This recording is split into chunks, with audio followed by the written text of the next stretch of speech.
하나님 말씀 나홈스 1장입니다. 1장 1절에서 끝절까지 말씀 교독합니다. 1절 말씀 제가 먼저 받들어 봉독드립니다. 니누에 대한 중앙 경고 곧 엘고스 사람 나홈의 묵시의 글이라.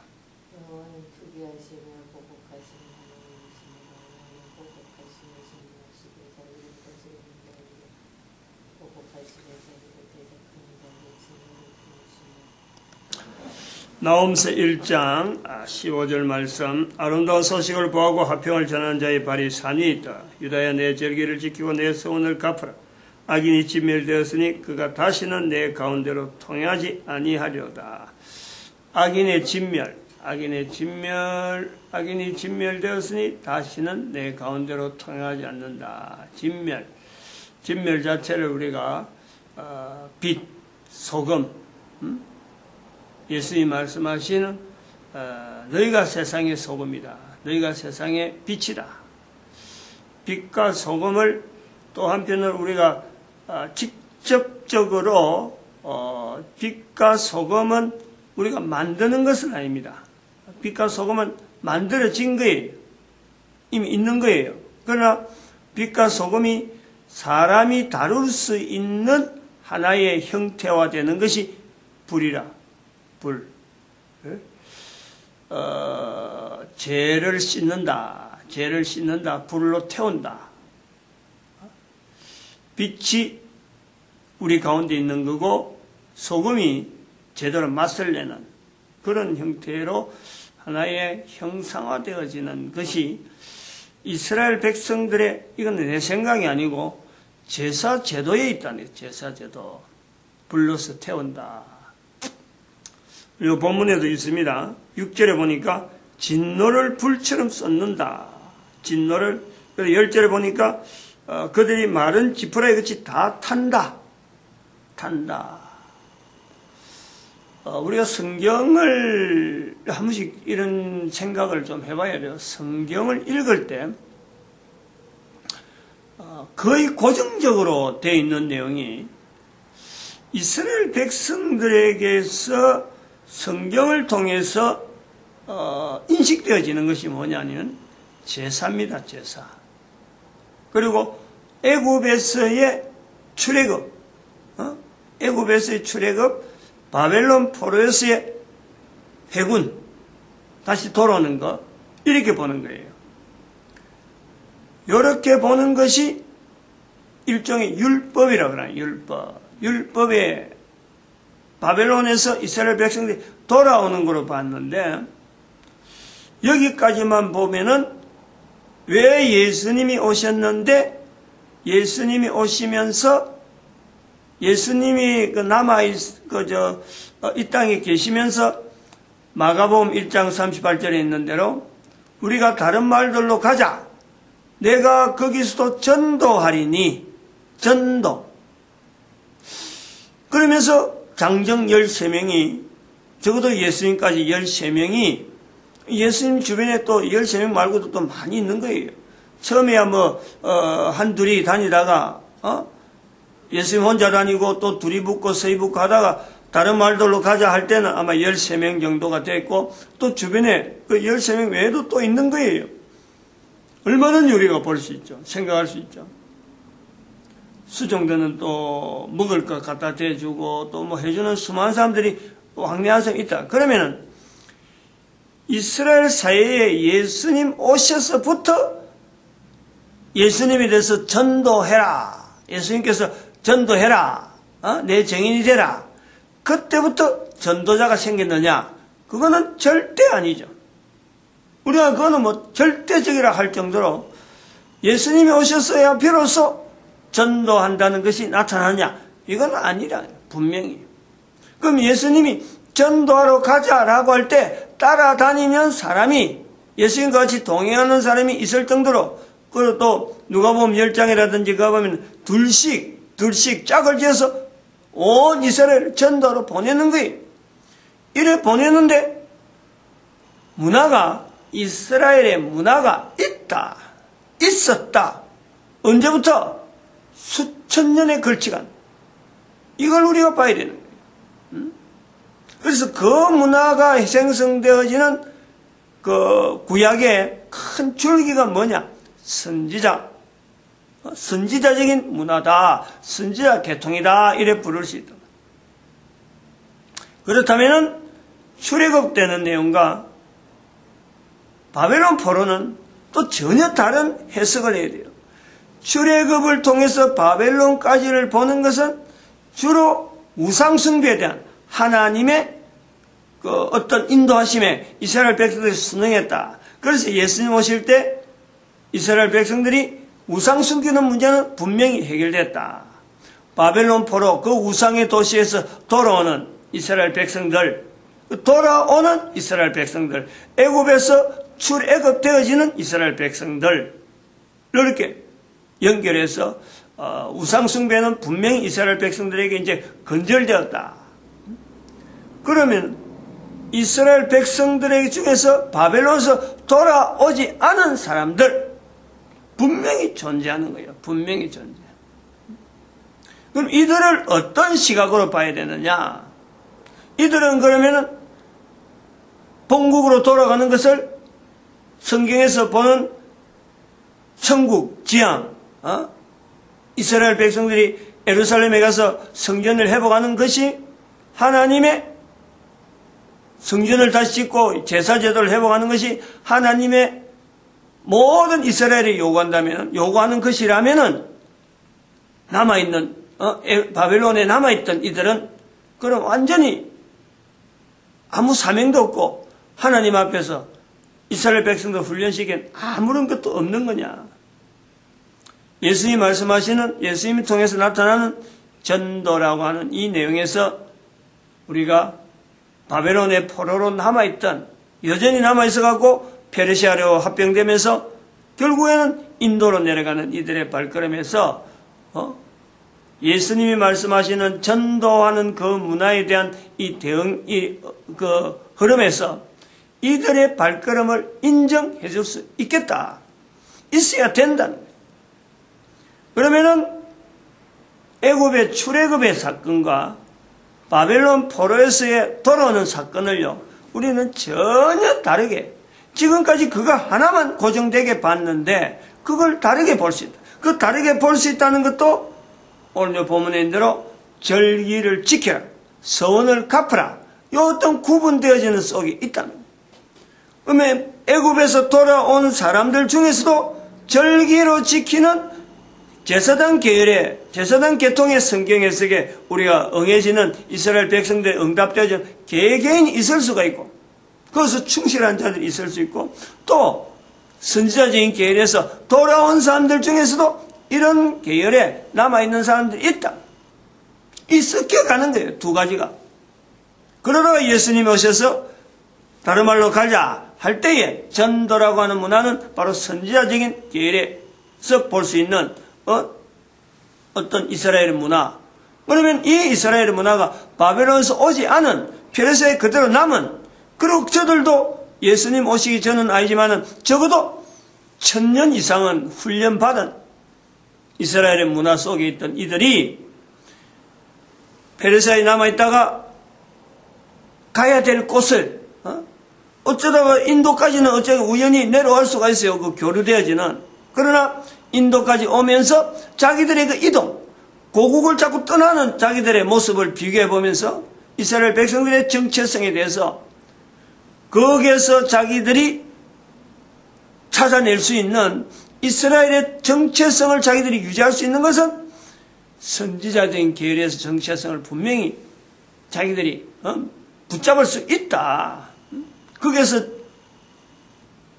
하나님께서 자기들에게 요구하는 그 발걸음을 개인이 다는 아니겠지만은 그래도 누군가는 이걸 분명히 느끼고 거기 속에서 절기를 지키는 것처럼 제사장 계열, 선지자 계열이 같이 그 속에서 또다시 조화가 될 수 있는 그 상황은요, 이스라엘에 온 사람들만이 성경에 기록되어서 내용을 보지만은 이들을 통해서 동일하게 페르시아에 남아있는 사람들에게도 이걸 볼 수 있다. 그러면은 페르시아에 있는 사람들이 인도하고 교류되는 그 시점이 바로 석가가 탄생이 되어지는 거예요. 석가 탄생이 나오는 거예요. 인도의 영향이 같다, 페르시아의 영향이 같다, 유대인들이 그 속에 있다. 이거는 성경에 있는 내용이 저들에게 분명히 전달되어질 수 있는 통로를 분명히 우리는 의심할 여지가 없는 거예요. 의심해봐야 소용이 없어요. 분명한 개인성이 있다. 우리가 지금까지 그쪽하고 연결하지 않은 것은 1945년 사건 자체를 2012년에서 이스라엘을 바라볼 때에 1945년 사건 속에 하나님께서 이스라엘을 훈련시킨, 제사장적으로 훈련시킨 것이 성경으로 남아있는 예수님 오실 때까지 구약 성경을 남긴 이스라엘 백성이라면은 1945년의 이스라엘의 회복은 바로 선지자 계열에 있는 예수님의 이스라엘 백성들에게 베풀으신 하나님으로 주어지는 하나님이신 예수님께서 바로 이스라엘 백성들에게 허락되어지는 선지자 계열의 회복이다.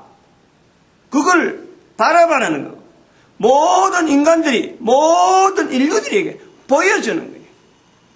이스라엘만 혜택 누리는 것이 아니라 이스라엘을 통해서 모든 인류들이 바라봐라. 출애굽으로 보면은, 출애굽의 바벨론 포로로 돌아오는 걸 보면은 1945년 사건도 1945년 되기 전에 이스라엘 백성들을 볼 때에는 하나님 앞에 벌받는 자들, 벌받은 자들로 보는 거예요. 그러나 선지자적인 계율을 보면은 1945년은 하나님의 회복, 즉 모든 사람에게 전도해야 되는 예수 그리스도를 통해서 나타내는 현상이다 볼 수 있다는 거예요.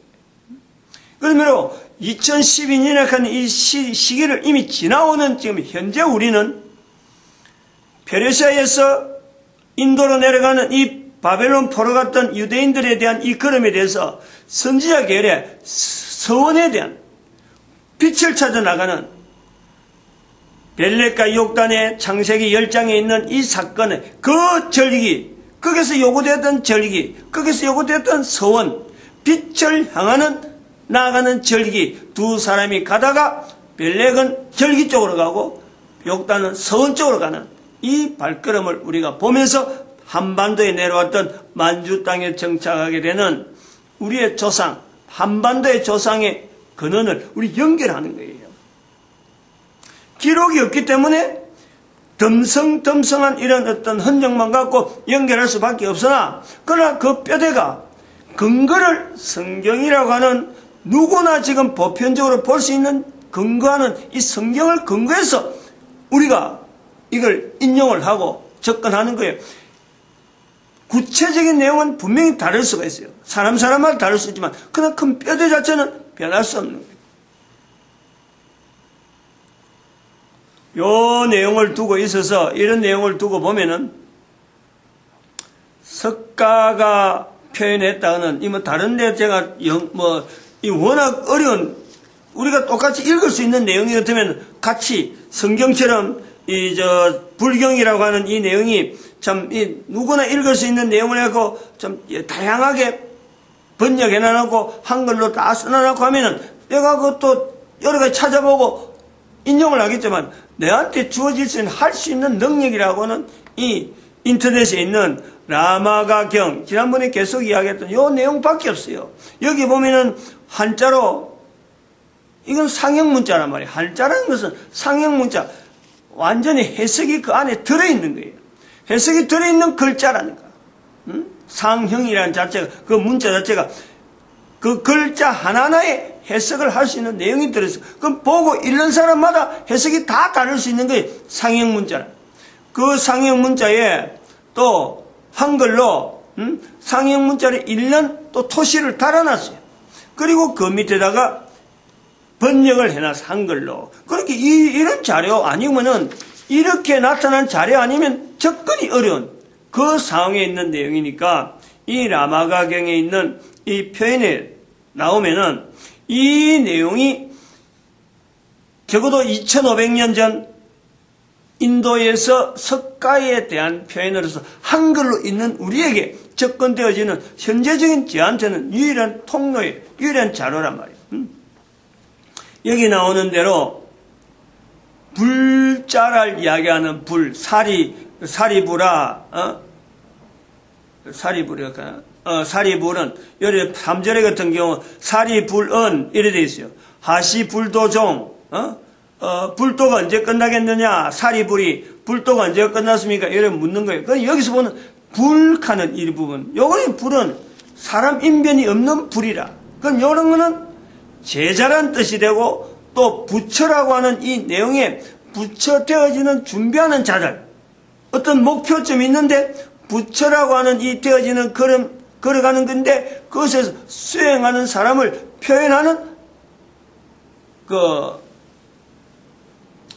한자, 상형 문자의 표현 방법이라. 정확하게 표현했다, 아니라는 것은 또 다르게 이야기되겠죠. 이 언어를. 그러나 내가 볼 수 있는 것은 이렇게 구분해서 사리불하고 이렇게 어떤 사람을 사리라고 하는 어떤 제자겠지, 제자. 근데 요 제자란 말 안 쓰고 사리불이 묻되 이렇게 또 우리 한글은 번역한단 말이에요. 그럼 여기 부처는 석가는 어떻게 되냐? 그 불할 때 불자에 사람 인변이 들어가서 불이 되는 거예요. 그렇게 표현을 하는 거예요. 나중에 또 이 불이 어떻게 되냐니까 사리불 할 때 그건 사람 인변이 없는데 석가를 이야기할 때 불은 사람 인변이 있다는 거예요. 목표라는 게 목표. 목표를 볼 때 불이 이렇게 구별되어지는 상형 문자다. 그러면 예수님을 이야기할 때에 예수님은 아닌데 야소라고 하는 이 표현을 할 때 바로 야소가 부처다. 10절에 보니까 너희들은 반드시 알아라. 예수라는 주로 일컫는 예수가 말하는 주는 바로 부처다. 이렇게 나는 그 부처도 또 역시 똑같이 석가를 표현할 때 그 상형 문자의 불이 같단 말이에요. 이런 것을 후대 사람들이 볼 때 석가가 예수를 부처라 했다. 인용하는 거예요. 그렇게 인용한단 말이에요. 문자를 가지고 상형 문자의 구설하는 이런 내용을 구체적으로 따지지 않는다니까. 불경이라고 하는 이 자체가 한계가 바로 이 부분이 있는. 성경은 여러 언어로 되었고 여러 나라 말이 되면서 그동안 수백 년 동안 수천 년 동안 여러 사람들이 이걸 갖고요, 이게 과연 옳으냐 말이냐 막 번역하는 과정에서 수많은 어떤 의견들을 그 속에서 농축이 되어 있는 거예요. 그런 것을 건너오면서 지금 수천 년을 지내오는 거예요. 성경은 그런 거예요. 근데 불경은 그게 아니거든. 감춰져 있고 다른 사람들이 이게 끄집어내지 않으면 노출이 안 되는 거예요. 그 중에서 노출된 내용을 볼 때 이렇게 불이라고 하는 이 표현에서 벌써부터 혼란스러운 똑같은 문장 몇 줄 되지 않는 12절까지 되어 있는 이 표현이 되어 있는데 이런 되어 있는데도 불구하고 도대체 뭔가 종을 못 잡는 거예요. 도대체 불이라는 게 뭐냐. 이렇게 막 의문이 되어진단 말이에요. 그래서 이런 내용을 이렇게 볼 때 불이라고 하는 이 석가가 말하는 불, 또 불교하는 불하는 이런 불 자체가 우리가 지금 쓰고 있는 성냥불, 불 하는 이 불이라고 하는 이 단어가 인류 사회에 영향이 그냥 단순하게 쇠를 녹인다, 전쟁을 하는 가운데서는 쇠를 녹이고 하니까 불을 많이 다루보던, 전쟁하는 문화에서 불을 보는 거하고 실제로 또 이런 어떤 제사제도에서 불을 보는 거하고는 이 완전히 다른, 같은 불인데도 전혀 다른 불이란 말이에요. 그럼 여기서 오묘한 어떤 차이가 있는 거예요. 뭔가 전쟁 문화 속에서도 불을 다루어서 그 불 다룬 자체가 기술이에요, 기술. 숨겨지는 거예요. 불이 어떻게 이것이 계속해서 이어진다. 이거는 어마어마한 비법이라니까. 성냥 자체가 50년, 60년 전만 해도 성냥이 아주 귀한 선물이었다니까. 그런 것처럼 지금 현재 우리가 보는 성냥 불만 하더라도, 불 다룰 수 있는 불만 하더라도 어마어마한 거예요. 요럴 때에 불 하는 이 우리가 쓰는 불 자체란 언어가 인도에 쓰는 언어에서 넘어왔지 않겠느냐 하는 것에 일단 우리가 관심이 가야 돼요. 우리 한글로 남아있는 불이라고 하는 이 단어, 불교라고 하는 이 불하고 그냥 일반 우리가 쓰는 불하고 이런 불 자체가 어딘가 어원이 같을 수가 있다. 아니면 지난번에 이야기했던 쌀 그래 쌀. 이거는 분명히 인도에서 넘어온 것이 학교에서 다 인용을 해요. 인도에서 넘어왔다. 인도에서 쌀. 우리가 식물 다루는 데서 막 다루는 이 쌀, 불, 이런 것이 엄청나게 있다. 이거 말고도.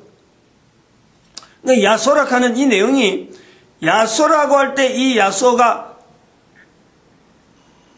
예수님을 나타내는 그 야소하고 우리는 읽을 땐 똑같은데 한자는 전혀 다르다. 그 야소할 때,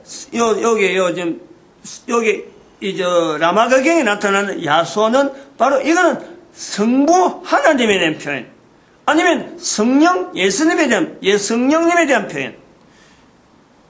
불자가 야소가 오면 하는 이것은 600년 후가 되는 예수님에 대한 이 땅에 오신 예수님에 대한 그분에 대한 지칭, 바로 호칭, 그게 아니다는 거예요.